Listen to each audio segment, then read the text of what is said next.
ప్రతి సంవత్సరం యావరేజ్గా మెడికల్ అండ్ హెల్త్ డిపార్ట్మెంట్కి 13,000 కోట్ల రూపాయలు బడ్జెట్లో కేటాయిస్తే ఇప్పటి వరకు తెలంగాణ రాష్ట్ర ప్రభుత్వం ఏర్పడిన తర్వాత ప్రజాపాలన వచ్చిన తర్వాత 21,800 కోట్ల రూపాయలు దాదాపుగా ఈ శాఖలో మనం నిధులను ఖర్చు పెట్టడం జరిగింది. ఇది మేము బాధ్యతగా భావిస్తున్నాం. ప్రజలు మా మీద పెట్టుకున్న నమ్మకానికి విశ్వాసానికి ప్రతీకగా నిరంతరం మేము పరితపిస్తూ నిరంతరం జాగ్రత్తగా రూపాయి కూడబెట్టి ఈరోజు పేదల వైద్యానికి ఈరోజు ఈ నిధులను అందుబాటులోకి తీసుకొచ్చినాం. ఉస్మానియా హాస్పిటల్ నిజాం సర్కారు 100 సంవత్సరాల పైగా ముందు పేదల కోసం ప్రారంభించిన హాస్పిటల్ అది కూలిపోవడానికి సిద్ధమై అక్కడ వైద్యాన్ని అందించడానికి కష్టమై వర్షాలు వచ్చినప్పుడు హాస్పిటల్ లోపలికి వరదలు వస్తే అక్కడ పేదలకు వైద్యం అందించడం కష్టమైంది. 10 సంవత్సరాల అధికారంలో ఉన్నవాళ్ళు ఉస్మానియా హాస్పిటల్ని ఇంకొక దగ్గర నిర్మించాలన్న ఆలోచన కూడా వాళ్ళకు రాలేదు, నిర్ణయం తీసుకోలేదు.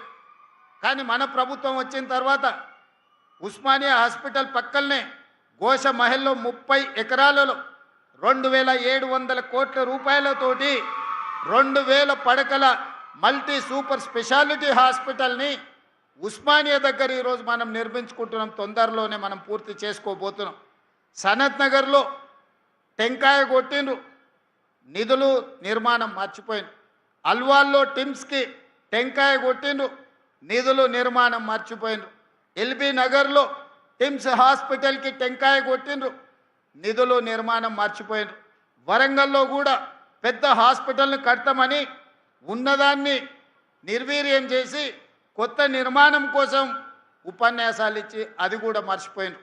అందుకే మన ప్రభుత్వం వచ్చిన తర్వాత అత్యంత ప్రాధాన్యతలో భాగంగా ఉస్మానియా హాస్పిటల్, సనత్ నగర్ టిమ్స్ని, అల్వాల్ టిమ్స్ని, ఎల్బీ నగర్ టిమ్స్ని, వరంగల్లో ఉండే హాస్పిటల్ని ఈరోజు అత్యంత ప్రాధాన్యతతో నిధులు కేటాయించి నిర్మాణాలు వేగంగా పూర్తి చేస్తున్నాం.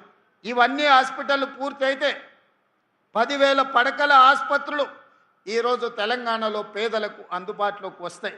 తద్వారా పేదలకు ఒక విశ్వాసాన్ని, ఒకనాడు జానపదాలలో పాడుకునే వాళ్ళు తెలంగాణ మారుమూల పల్లెల్లో నేను రాను బిడ్డో సర్కారు దావకానకి అని. ఎందుకంటే 100 బాధలు ఒక్క పదంలో, ఒక్క జానపదంలో ఆనాడు చెప్పుకోవడం జరిగింది. ఈనాడు రాబోయే సంవత్సరంన్నర తిరిగే లోపల 2027 డిసెంబర్ 9 తారీఖు లోపల Osmania hospital, Alwal, LB Nagar and Warangal ప్రతి 6 నెలలకు ఒక హాస్పిటల్ని పూర్తి చేసి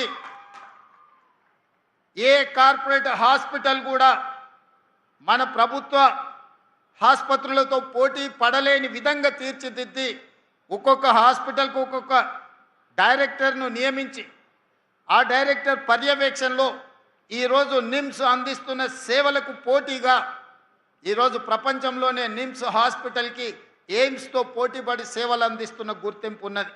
రాబోయే రోజుల్లో వీటన్నిటిని కూడా ఆ స్థాయిలో నిర్వహించి వాటికి అవసరమైన నిధుల కేటాయింపే కాదు, వాటిని నిర్వహించడంలో ఏ అపోలో, యశోద, ఏఐజీకి వెళ్తే ఎంత పరిశుభ్రంగా ఈ హాస్పిటళ్లను నిర్వహిస్తున్నారో రాబోయే రోజుల్లో ఈ హాస్పిటల్స్ని కూడా అదే స్థాయిలో నిర్వహిస్తాం.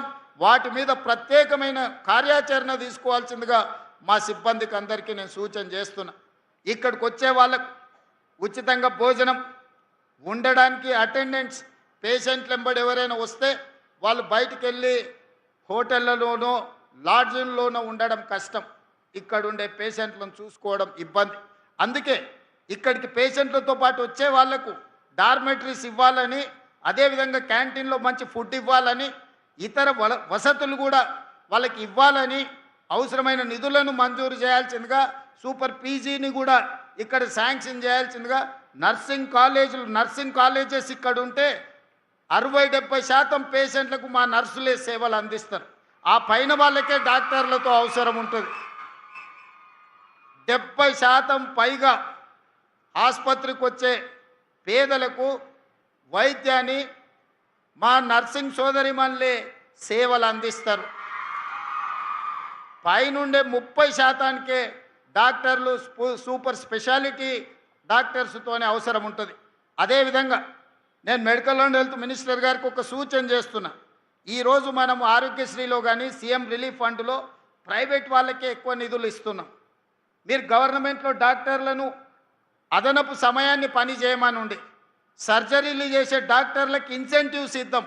అప్పుడు ఆ డాక్టర్లు అదనపు సమయం మన ప్రభుత్వ వైద్యశాలల్లోనే పనిచేస్తారు. వాళ్ళ డ్యూటీ సమయం తర్వాత వాళ్ళ నైపుణ్యాన్ని వాళ్ళ నేర్పరితనాన్ని ప్రభుత్వ ఆసుపత్రుల్లో చేరే పేషెంట్ల కోసం ఉపయోగిస్తే వాళ్ళు సర్జరీలు వాళ్ళకున్న స్పెషాలిటీని పేదలకు వైద్య సేవలు అందిస్తే మనం ఇన్సెంటివ్స్ ఇద్దాం. ఆ ఇన్సెంటివ్ ఇచ్చినప్పుడు ఆటోమేటిక్గా వాళ్ళు అడిషనల్ అవర్స్ ఇక్కడ పనిచేస్తారు. They can spend quality time for poorest of the poor patients. So ఇప్పుడు మనం ఇక్కడ ఇవ్వకపోతే వాళ్ళు డ్యూటీ అవర్స్లో ఇక్కడ పనిచేసుకొని వాళ్ళు ప్రైవేట్ ప్రాక్టీస్ చేయడమో ప్రైవేట్ హాస్పిటల్స్లో పనిచేయడమో లేదా వాళ్ళకున్న నైపుణ్యాన్ని ఇతర దగ్గర ఉపయోగిస్తున్నారు. కాబట్టి మీరు దీనికి క్షుణ్ణంగా పరిశీలించి నేను అధికారులకు కూడా సూచన చేస్తున్నా. సూపర్ స్పెషాలిటీ ఉన్న డాక్టర్స్ని if they spend additional time, if they are going to serve additional time in our hospitals, we have to appreciate them, we have to give incentives them through this Arogyasri or CM Relief Fund. So ఈ విధంగా ఈ శాఖను ప్రక్షాళన చేసుకొని ప్రజలకు విశ్వాసం కల్పించి ప్రజలకు ఒక నమ్మకాన్ని అందించి మాకు కష్టం వస్తే తెలంగాణ రాష్ట్ర ప్రభుత్వం ఉన్నది, మమ్మల్ని చూసుకోవడానికి తెలంగాణ ముఖ్యమంత్రి రేవంత్ అన్న ఉన్నాడనే భరోసా మీరు కల్పించాలి. పేదలకు నమ్మకం విశ్వాసం కల్పిస్తే మన జన్మ సార్థకమైనట్టే. విద్యార్థులకు నర్సరీ టు 12th వరకు విద్యను అందించి 12th తర్వాత సాంకేతిక నైపుణ్యాన్ని అందిస్తే మనం ఏ వెల్ఫేర్ స్కీమ్ వాళ్ళకి ఇవ్వాల్సిన పని లేదు. వాళ్ళే సొంతంగా బతుకుతారు. ఈ దేశంలోనే కాదు ఇతర దేశాలలో కూడా సేవలు అందిస్తారు. లక్షల రూపాయలు సంపాదించి వాళ్ళ కుటుంబాన్ని ఆదుకునే ప్రయత్నం చేస్తారు. ఎవరు కూడా ఇష్టంతో సంక్షేమ పథకాలను తీసుకోరు ప్రభుత్వం నుంచి ఉచితంగా. కష్టం వచ్చినప్పుడు మాత్రమే సంక్షేమ పథకాలను ఉచితంగా తీసుకోవాలని ఆలోచన చేస్తారు. చాలామంది ఆత్మగౌరవంతో బ్రతకాలనుకుంటారు, కష్టపడి బతకాలనుకుంటారు, విద్య నేర్చుకొని సాంకేతిక నైపుణ్యాన్ని నేర్చుకొని సమాజంలో గౌరవం పొందాలనుకుంటారు. ఆ అవకాశాలు ప్రభుత్వం కల్పించలేనప్పుడే, ప్రభుత్వం అందించలేనప్పుడే సంక్షేమ పథకాల కోసం ఎదురు చూస్తారు. సంక్షేమ పథకాలను తగ్గించాలనుకుంటే సర్వస్వతంత్రంగా వాళ్ళ కాళ్ళ మీద నిలబడే విధంగా మన విధానాలను మనం అమలు చేస్తే ఏ ప్రజలు కూడా ప్రభుత్వం నుంచి ఉచితంగా ఆశించరు.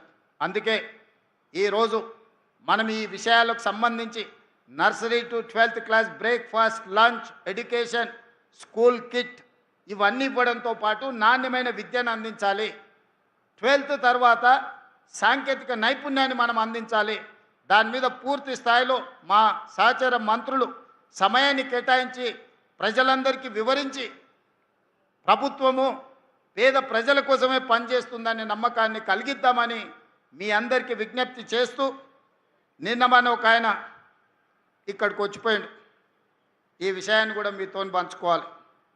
సనత్ నగర్ ఎమ్మెల్యే గారు వాళ్ళ పార్టీ నాయకుడిని మనం పూర్తి చేసి ప్రారంభిస్తున్నామంటే ముందుగానే ఎట్లయినట్టు మనం రివ్యూస్ చేసినప్పుడు టీవీలలో పేపర్లలో వార్తలు వస్తాయి.